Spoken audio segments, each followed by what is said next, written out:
The first race that is very instrumental in the discovery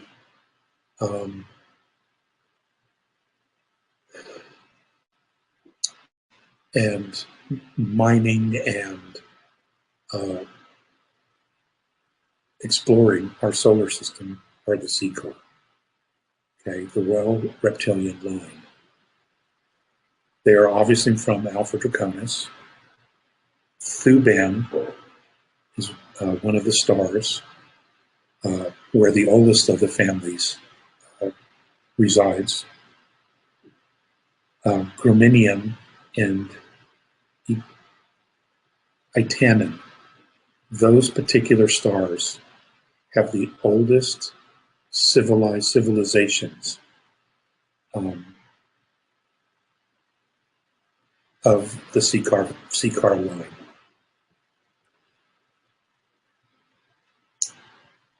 Now, they are a remarkable race. The A's have called them the ultimate warriors.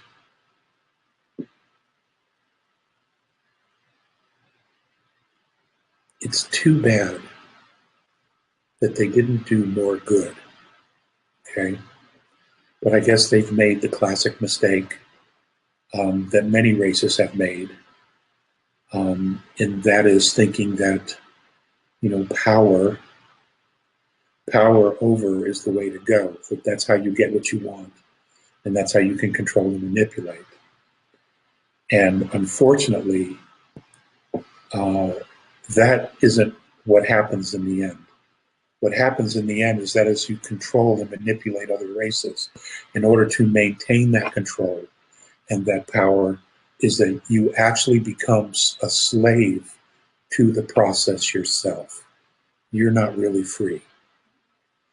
And I don't know if they've gotten that lesson yet. Many of the Orion groups, the smaller groups, they've gotten that. And many of them have broken away because they realize that in order to enslave another race, you yourself become a slave to the process of enslaving them. And you eventually don't have your freedom either. So the second race is the Vegans.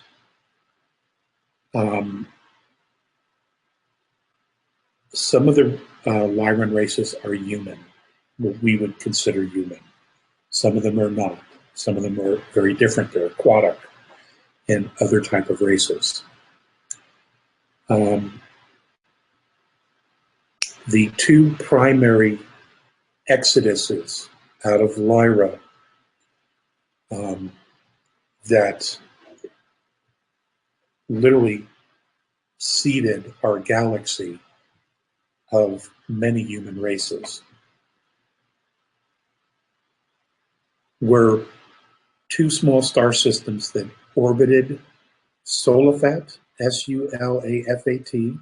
These are Earth names, and Illyrio. Okay, those were the systems that where the people were able to leave during the Lyran Draconian Wars.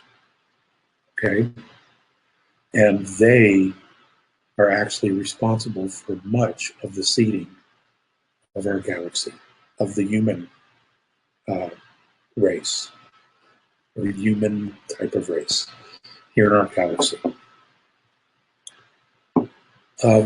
The third race is Orion, human and reptilian.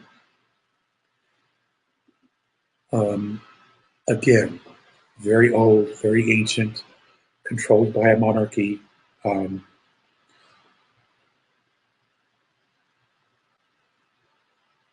Their history is where they've gone to the dark, and then they've moved back to the light, and then they've moved back to the dark, and then they move back to the light. It has been one of exploration, of of trying to understand its purpose, of its culture, to try to search for an identity. And that process continues, though I understand that for the most part, most of Orion has really settled down, and they're extremely neutral for the most part. Now, there are some small groups, some small star systems that are still practicing power over and manipulation and control. And unfortunately, we have several of those groups here in our part of the galaxy. Now, the stars where the more evolved star families are Anilam, Alnilam, Rigel, Betelgeuse, or Betelgeuse, and this last one I'm not really, Cyclopeus, Syclopeus. That's where the more evolved beings are, okay? And what I mean by that is they're not necessarily neutral. They lean more towards the benevolent side and are willing to get their hands dirty and make things work. The fourth on the list is Cygnus Alpha, human, aquatic, and bird-like beings. I don't know an awful lot about these folks. My understanding is that most of the dolphin and whale populations originated in Cygnus, and that whales, as well as dolphins, are more or less brought to different oceans in our galaxy, and they're the historians. Their song is more than just casual conversation, but they're the historians of a planet.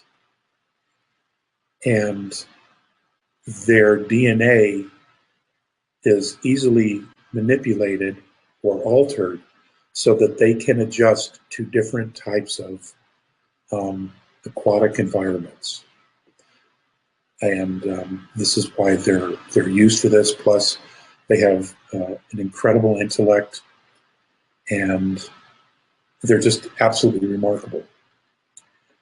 Now, the star systems where many of the whales and dolphins have come from, including the humans, are the smaller star systems that orbit Deneb, Cedar, and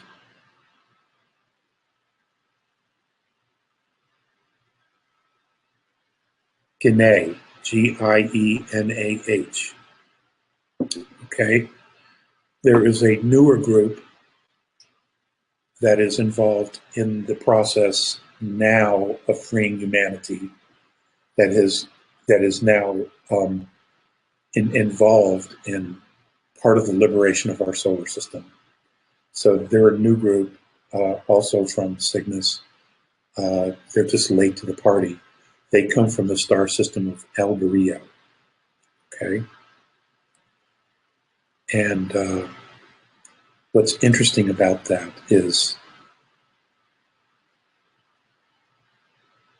there is a lot of Lyrans there. So that's interesting. The fifth race is the Arcturians.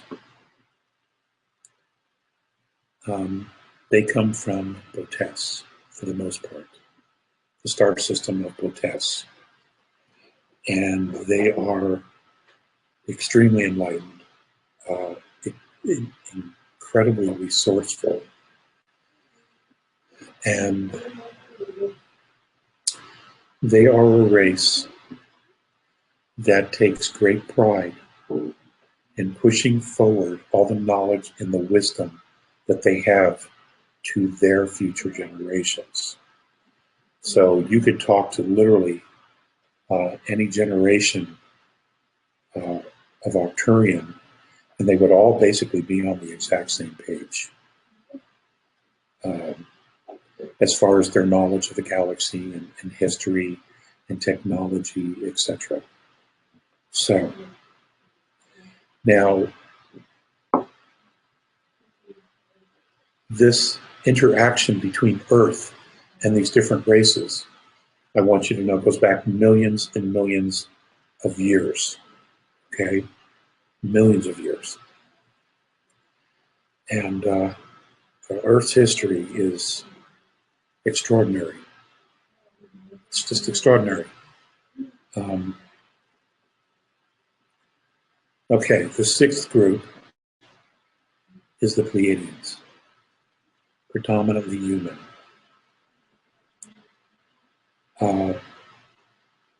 Now, I'm not the expert on the Pleiadians. I've already shared everything that I know about them. There are other contactees who have had direct interaction and continue to have direct interaction with the Pleiadians. I would ask you to come forward and talk about what you know, or anonymously post it on a blog or something. It would be great for you to share the information. Europa, Alcyone, Maya, Pleione, and Alcyone. The group from Alcyone, they have a very checkered past with their interaction with Earth and our solar system, in that they've both done very enlightened things, and then they've done some really screwed up things. And they have changed political alliances to suit their specific needs at the time. And unfortunately, there have been consequences to that. And these lesser evolved races or younger races have had to pay the price for those switching back and forth of allegiances. Okay? The Zeta Reticulans. I'm not referring to the Greys, but I'm referring to the Zeta Reticulans. A reptilian, plant, and other. Their particular star systems, where their civilizations come from and are the most anchored at current time, are Canopus, Canopus, and Archener, Achhernar. Those are the stars in which they primarily habitate. They're healers. They're some of the best healers around, I'm told, both in third and fourth density. Very remarkable healers. Very, very gifted, and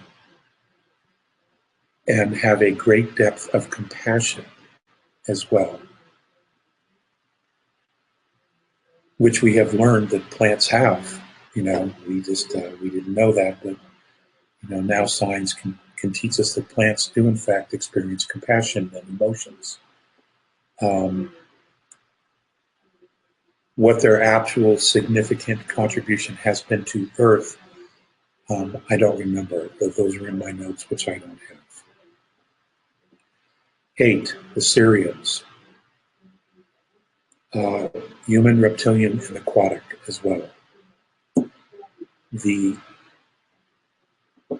They reside, the oldest of their civilization is anchored in Milifin, Merzem, small star systems between Wesen and Aludra, Aludra. That was Wesen, Wezen. That's where they are. That's where they inhabit. That is where the root race of their star family is and exists to this day. Number 9, Aldebarans. Human reptilian. Small cluster of solar systems that orbit around the star Aldebaran. That's all I have for you at the moment. Okay? Sorry about that. Andromeda is number 10, human.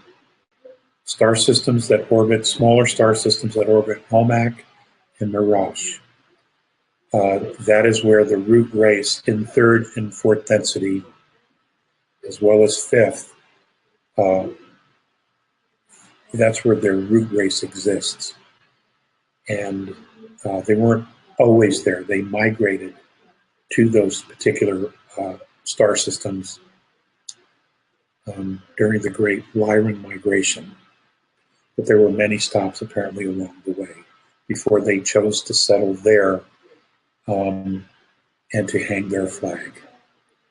Okay, that's 3rd, 4th, and 5th. The Mizarians. I know next to absolutely nothing about them. They're human, apparently. And that's Mizarans. They come from a very large solar system that's located between Alcor and Mizor, M-I-Z-O-R.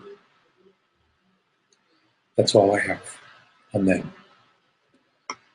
Number 12, the Minnetonkians. Mintakkains. Now, these are human words. Okay, these are not the root race names that they have. But most of those words, especially with telepathic races, are never spoken. So there's no way for me to tell you what that name or sound is because I don't know it, because I don't speak Orion or Arcturian or Vegan, okay?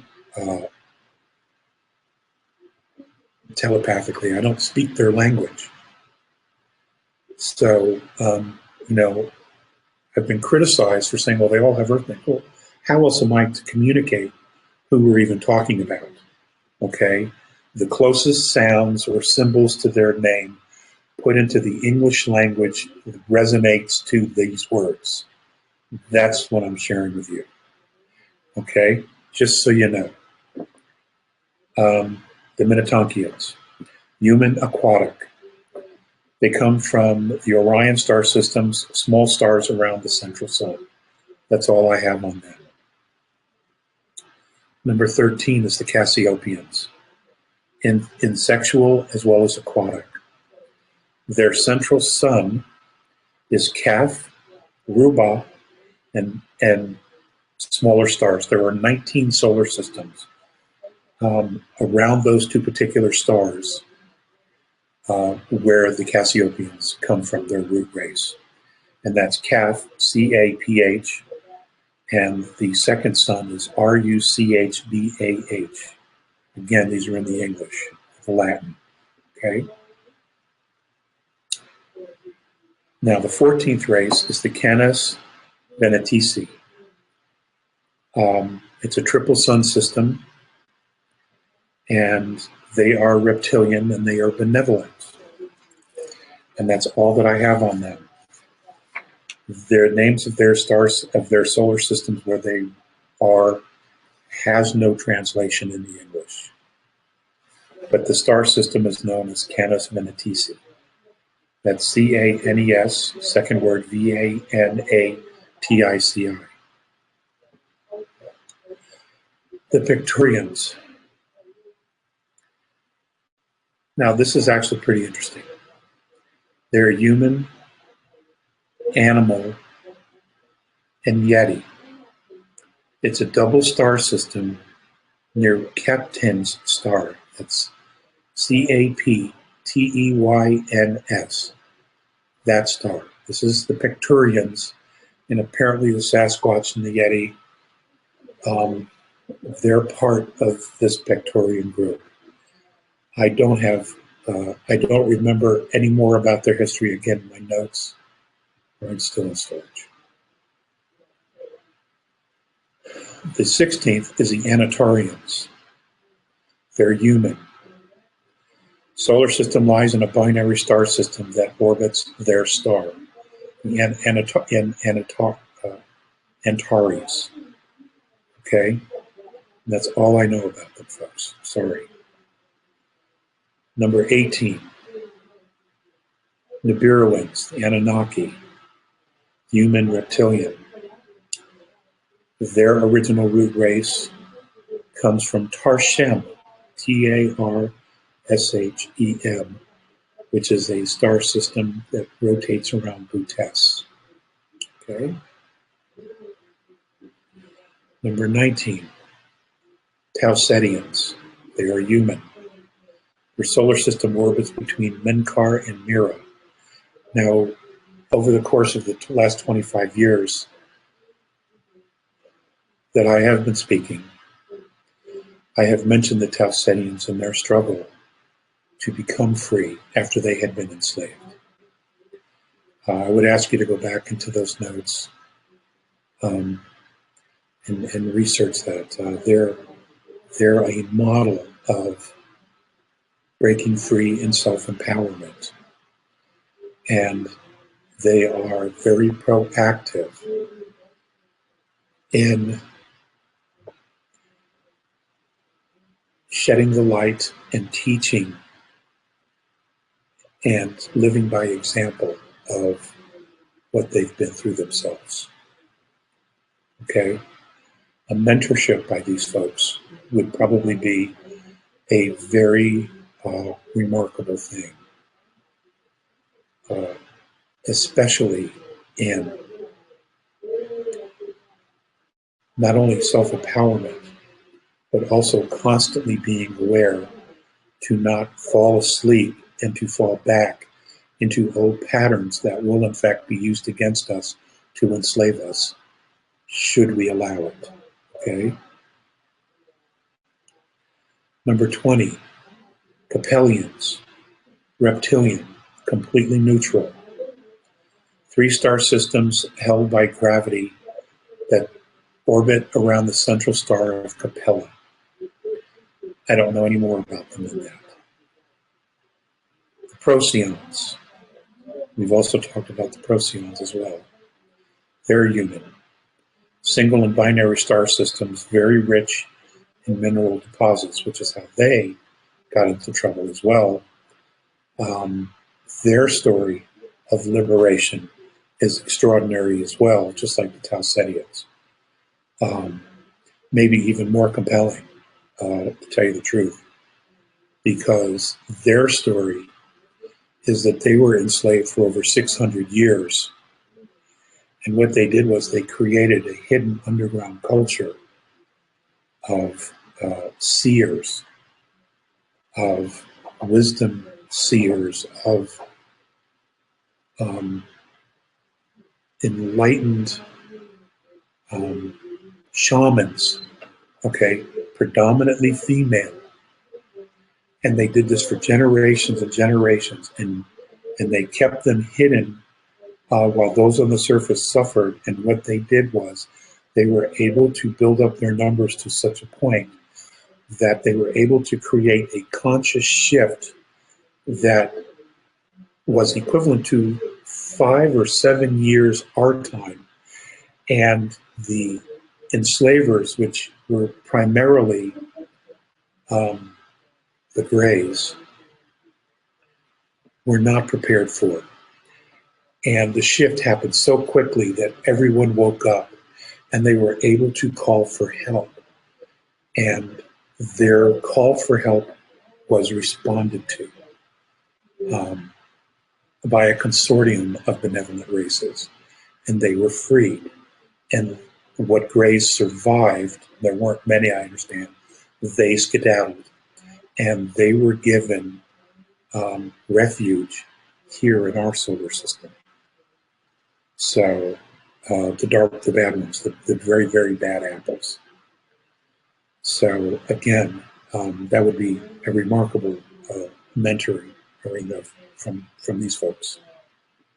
The 22nd race is Hades, human, binary star system. That's also near Aldebaran. That's what I have in my notes. I don't know why. I don't know anything about them either. But again, I want to stress that the A's, my fifth dimensional guys, have not actually met all of these races or even interacted with them, because some of these star systems don't necessarily have fifth density life. They have third and they have fourth, but they don't have fifth. So that's the reason for that. But now that there's been a lot more interaction with third and fourth because of what's unfolding here, this list could in fact not only be upgraded, but could also be obsolete. So I just want you to know that.